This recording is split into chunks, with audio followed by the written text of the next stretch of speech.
Обемниот дневен ред на денешната седница на Советот на Општината со 29 точки помина главно со конструктивни дискусии и предлози и нивно усвојување со мнозинство на гласови.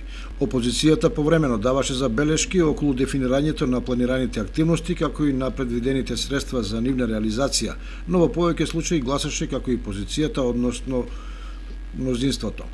Таквата дискусија дојде до израз кога на дневен ред беше ставена предлог програмата за јавно осветлување, кога советничката од опозицијата констатираше дека со замената на живините со лед светилки се штедат значајни средства. Несомнен е фактот, непобитен, дека придобивките се уживаат сега од лето осветлувањето и второ, ова е програма за 2019, доколку сега надлежните не можат да одговорат, интересно би било граѓаните да знаат истите средства за што се искористиле во оваа тековна 2018 година. Значи немавме ние извештај да видиме, значи ова преполовена оваа добивка на кои капитални инвестиции е искористена. На тоа советникот Алексов прокоментира. Апсолутно го поддржуваме лето осветлувањето, апсолутно. Меѓутоа апсолутно не го поддржуваме цената по која што е инсталирана. Кај предлог програмите за култура и спорт беше констатирано дека средствата не се доволни, но се во склад со реалните можности на општината. Најжестока дискусија се разви кога на дневен ред дојде предлог од Луката за распределба на средства за 4 медиуми, по 30.000 денари на двете телевизии, 10.000 денари на порталот Комарец и 8.000 денари на Радио Кочани.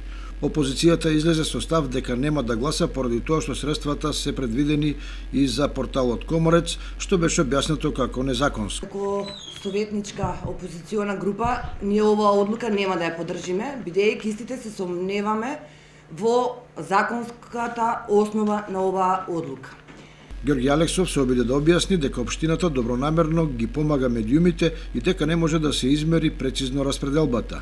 Најпрво сакам да појаснам дека нема никаква правна пречка од аспект на она што го спомна колешката Снежана Хаџипунова, бидејќи ова станува одлука за закуп на простор на медиуми и електронски портал и според тоа тука се склучува нов должничко-доверителски однос без разлика дали некој е регистриран како медиум или не.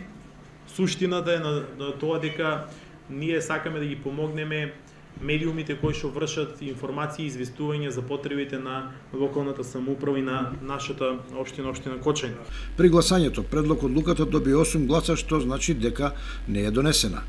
Потоа точките од 20-та до 28-та поминаа без позначени дискусии и беа усвоени. Се до 29-та кога за предлог од Луката за донесување на урбанистичко-планска документација, за донесување на намена за катастарска парцела во катастарската општина Јастребник, дојде до жестока дискусија помеѓу советникот Лазо Митев и представникот на општинската администрација.